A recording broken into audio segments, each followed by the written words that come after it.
Earlier, Chinese hackers used to participate in hacking competitions around the world and would secure the first position. But after 2017, their presence suddenly disappeared. At first, no one understood why Chinese hackers were no longer participating.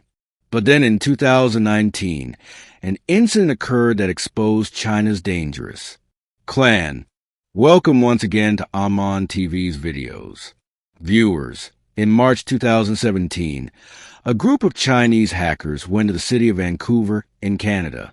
Their mission was to find hidden vulnerabilities in the world's most widely used software and devices. Their targets were Google's Chrome browser, Microsoft Windows, and Apple's iPhones. But they hadn't gone there to do anything illegal.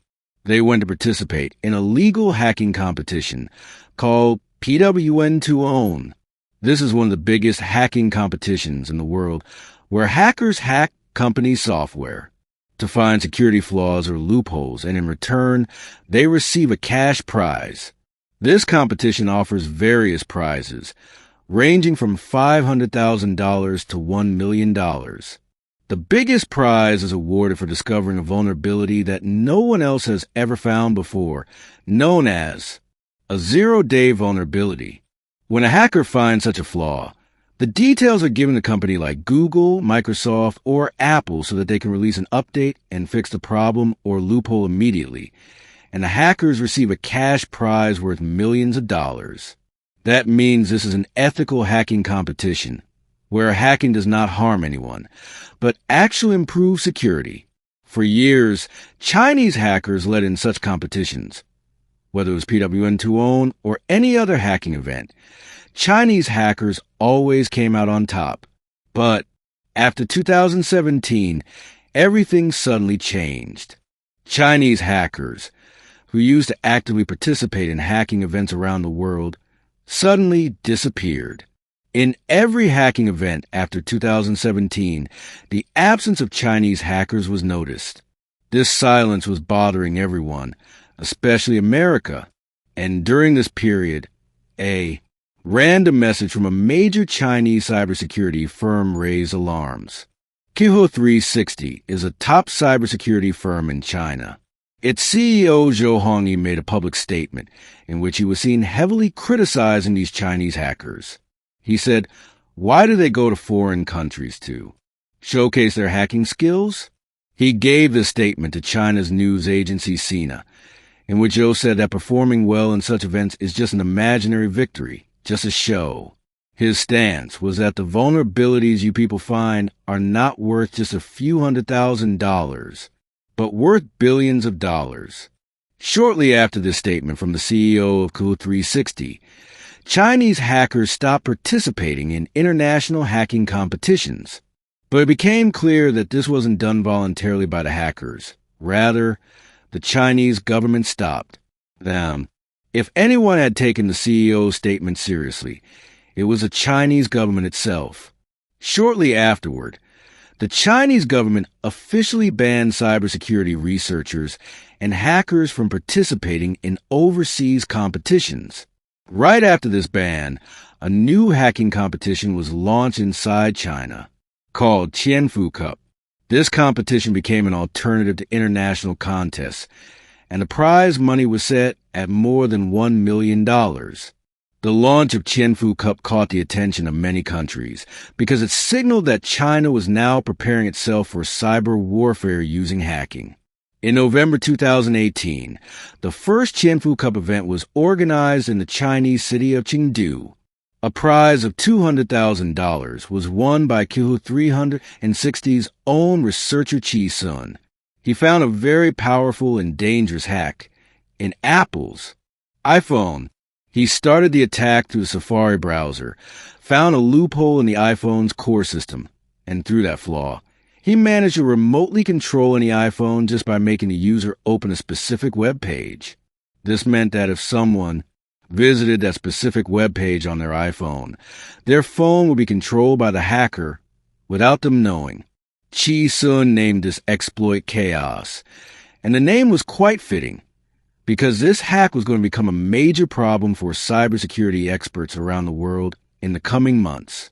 The difference between China's Qianfu Cup and Canada's PWN2 Own was that in the latter, they gave a discovered hack directly to the company. But Qianfu Cup did do that, only through the Chinese government. The Chinese government made it mandatory that any hack found in Qianfu Cup would not be directly given to the company, but first would go to the Chinese government, and then the government would pass it on to the company. And in this gap, the real disaster was bound to happen. This was a hack that could earn millions of dollars if sold on the black market, and criminals or governments could use it for spying on thousands of people. 2 months later, in January 2019, Apple released an update that quietly fixed the flaw discovered by Qi Sun. But the real surprise came in August 2019, 7 months later. Google published a research paper revealing that a mass-level hacking campaign was being conducted on iPhones and phones were being hacked on a large scale. Google's research identified 5 different exploit chains, and one of those 5 was the same chaos exploit that Qi Sun had demonstrated in Qianfu Cup, meaning the exploit that won Qi Sun the prize was the same exploit being used for mass surveillance on iPhones. Google researchers stated in their report that the real-world hacking attacks they detected had many similarities with the chaos exploit. However, Google did not disclose who conducted the attack or who the victims were, but it was later found out that the victims were Uyghur Muslims, and the attacker was none other than the Chinese government itself. Since 2014, China has committed very serious human rights violations against Uyghur Muslims and other minorities. All of this has been happening in China's northwestern province, Xinjiang. Here, China has detained millions of people in camps without any crime. Women there have been sterilized to reduce their population. Cases of torture and sexual abuse have been reported inside these camps. Every phone is monitored to see if anyone has any religious content. If any is found, the person is given the harshest punishment. Chinese officials say this is to prevent extremism, but America and many other countries have declared it genocide. China's hacking campaign was not limited to Uyghur Muslims, but also included journalists, activists, and those who questioned Chinese government policies. When Google researchers published a report about iPhone hacking, within days the media connected all the dots. Later, Apple also posted that the hack had indeed run for 2 months, the same time Qi Sun had won the Qianfu Cup.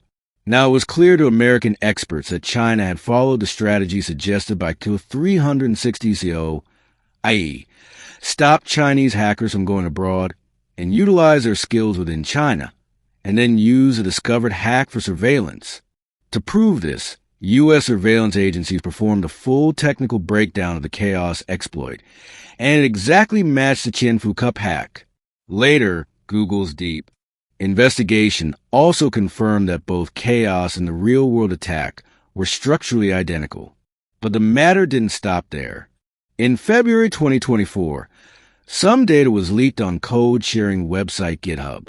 This data was from a Chinese company named iSoon, an IT security firm. The leaked data included company emails, chat logs, and spyware development details. From the leaked data, it was revealed that this company creates cyber spying tools, which are later given to the Chinese government and the People's Liberation Army. The leaked chats mention contracts between the Chinese Ministry of Public Security and iSoon. It was revealed that iSoon charges the government between $15,000 to $75,000 for each hacked email inbox. Today, Qianfu Cup has entered its 8th year and is being sponsored by China's biggest tech giants like TopSEC, Alibaba, and Kahoot! 360. But now American officials are very concerned because the individuals and companies participating in this competition appear to have links with the Chinese military. TopSEC is a Beijing-based company that organizes Qianfu Cup. According to U.S. officials, this company is actually recruiting China's nationalist hackers through Qianfu Cup. All these things indicate that under the guise of Qianfu Cup, China is preparing its cyber weapons. And when national powers support hackers, their goal is not to win awards, but something else entirely. In 2024, the U.S. Treasury Department was hacked. According to America, state-sponsored Chinese hackers hacked into the U.S. Treasury Department's computers and stole sensitive documents.